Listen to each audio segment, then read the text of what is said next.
I'm a 23-year-old woman who lives with my family in my grandparents' house outside the city. Dad works far away, and Mom enjoyed having her folks around to help with me. Sadly, Mom died of cancer 12 years ago. Dad had to keep working, so I stayed with my grandparents. He always makes time for me when he's home.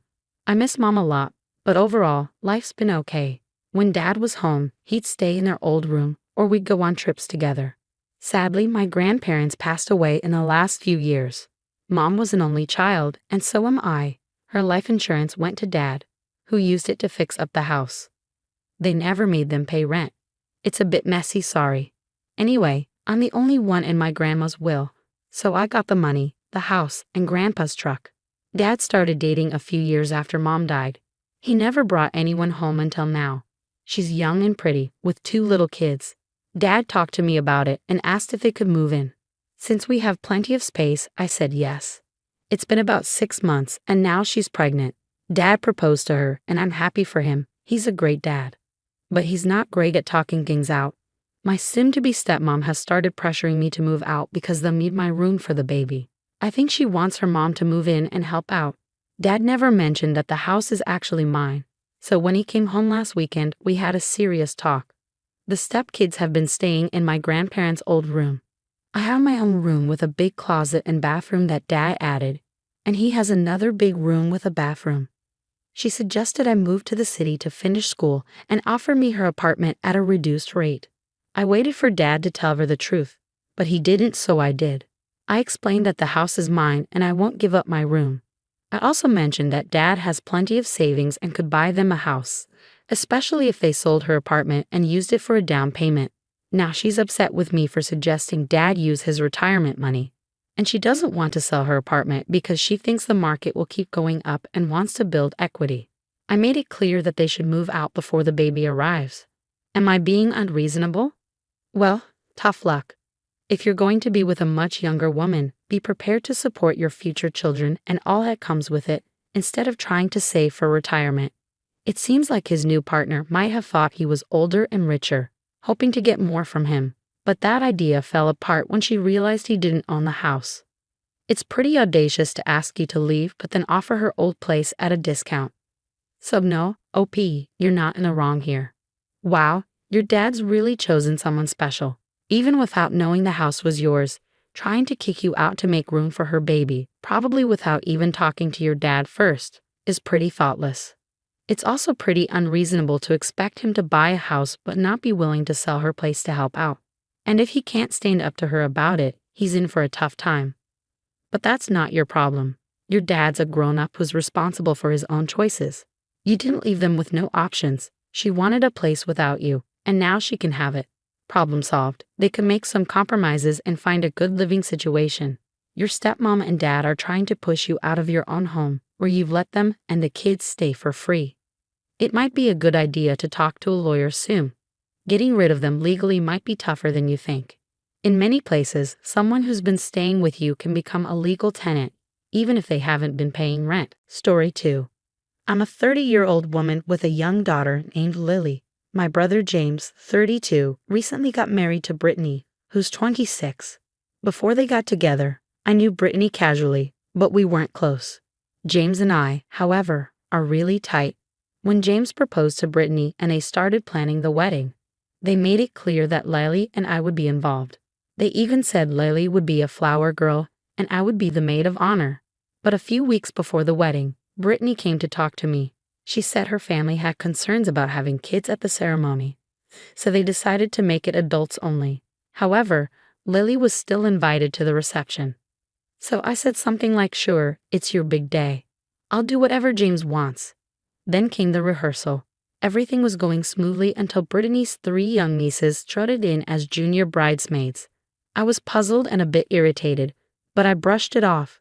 Later, James took me aside and confessed that Brittany was worried Lily might cause a scene and ruin the wedding, hence the fib about it being child-free. I was hurt and upset that they thought that about my daughter, but I kept my cool.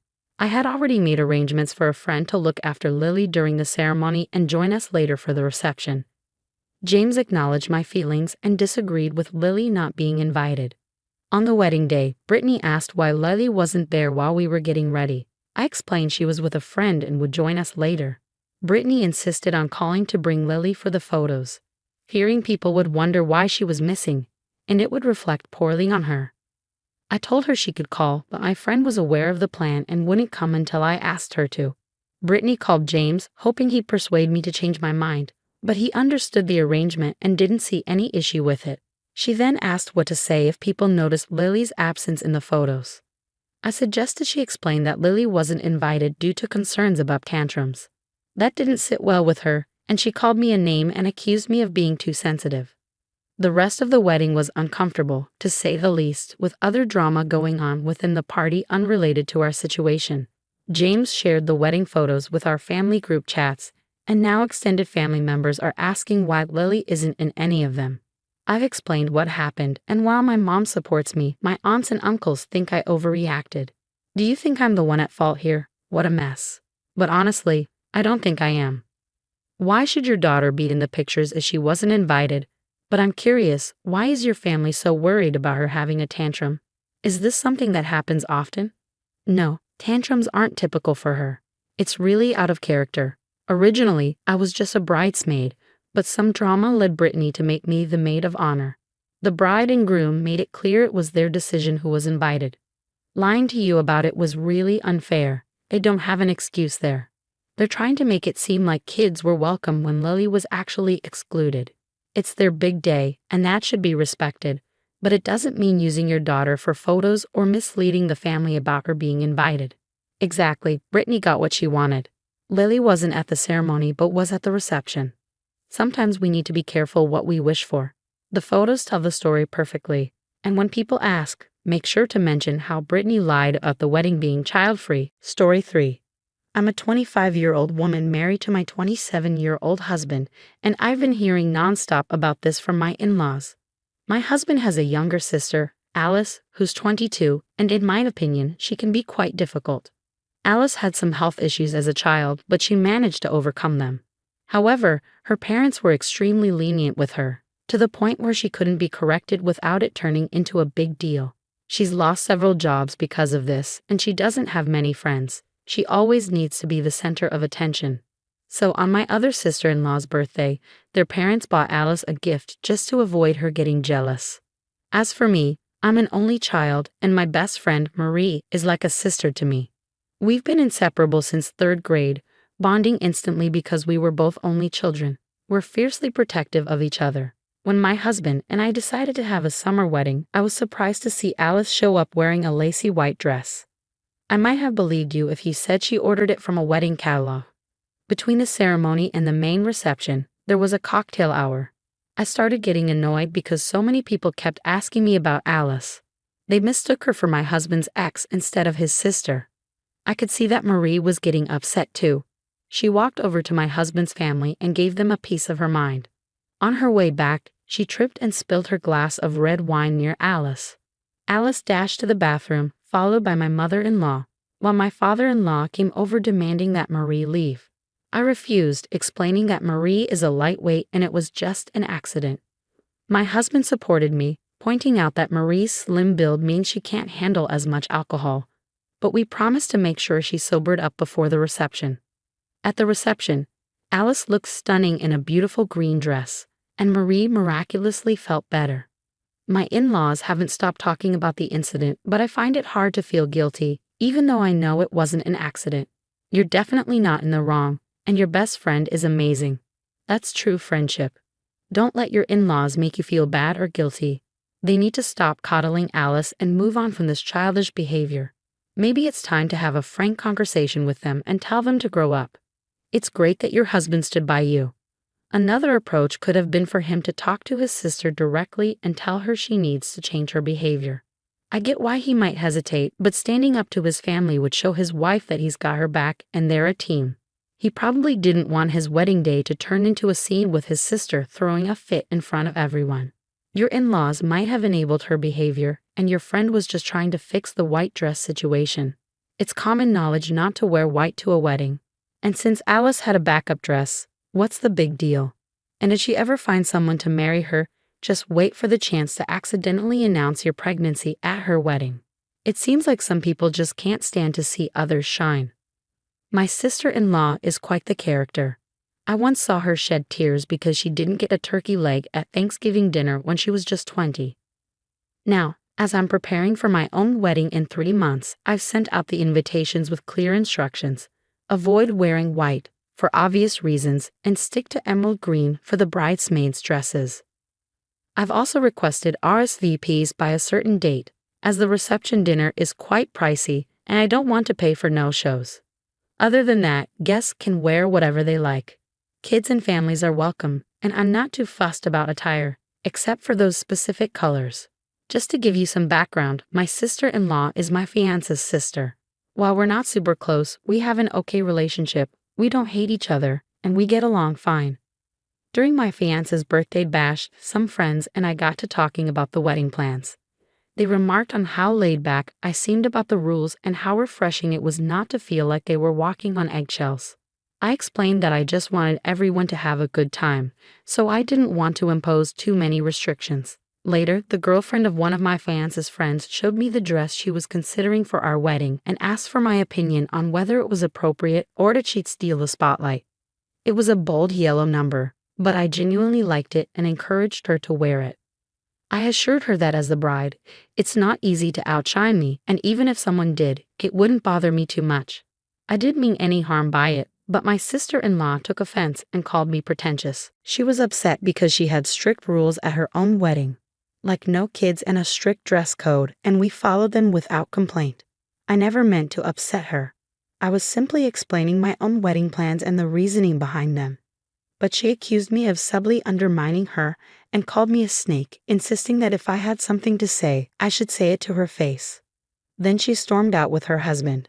My mother-in-law agreed that my sister-in-law overreacted, but she also said I shouldn't have flaunted my laid-back approach, as it may have made her feel bad about her own wedding choices. However, my fiancé and I didn't do anything wrong, and eventually my sister-in-law will have to move on. Am I in the wrong here? Definitely not. It seems like she's internalizing her own issues and projecting them onto me. She might also be jealous that I'm taking a more relaxed approach to my wedding planning. I won't apologize to her. She's the one being dramatic. It's like the saying goes, some people think the world revolves around them, but in this case, it's my sister-in-law. I can't control how she reacts or make her see that it's not about her. On a lighter note, it's quite impressive how she managed to keep her bridezilla tendencies even when it's someone else's wedding. Maybe her strict wedding rules were meant to prevent someone else from stealing her thunder. But in the end, it's my day, and I'm going to do it my way. Thank you for the congratulations, and I'm looking forward to a fantastic wedding. We had a new colleague, Christina, join our team, a friendly woman in her late 30s who's married with kids. We had several chats before becoming close.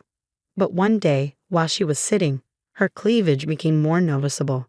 The office atmosphere grew awkward, and some of the guys started avoiding eye contact. It was a minor issue, but it kept happening. A couple of my male coworkers confided in me about feeling uncomfortable with Christina's attire. Being more of a tomboy, they felt at ease discussing it with me. They mentioned feeling uneasy encountering a similar situation to the one I described.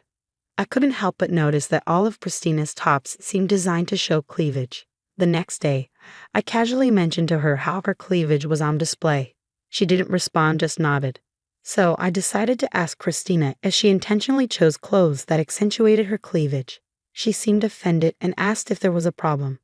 I expressed that it made me feel uncomfortable if that was the case, especially in a professional setting with male colleagues around. She became upset and questioned why it was any of my business what she wore. I clarified that she could wear whatever she wanted, but some colleagues felt uneasy being exposed to such attire at work. She retorted that it wasn't my business and suggested that those who had issues with her clothing should confront her directly instead of hiding behind me. We argued, and while some female coworkers agreed with me, they also mentioned that I could have worded my concerns more tactfully. Christina started avoiding some of us, which seemed unprofessional since part of our job involves interacting with each other. When I tried to approach her to discuss the situation, it led to another argument. She threatened to involve the administrators if I persisted, but my intention was simply to address the issue and find a resolution. Do you think I overstepped by saying that to her? Those male colleagues must be thrilled with your behavior, huh? You're trying to set yourself apart from other women to gain their approval, aren't you? But let's be clear, her cleavage is none of your concern, okay? It's her choice how she dresses. What you and the guys are doing is body shaming. If I were her, I'd take this to HR. If the men are uncomfortable, maybe they need a reminder about self-control. Shame on you for getting involved. You're definitely in the wrong here. Being a woman doesn't give you the right to dictate how your coworkers dress. You're not her boss, and you're not enforcing a dress code violation. You're just trying to impose your own standards on her. Whether she's married with kids or not is irrelevant. Focus on your own work, and if coworkers try to gossip, keep it to yourself.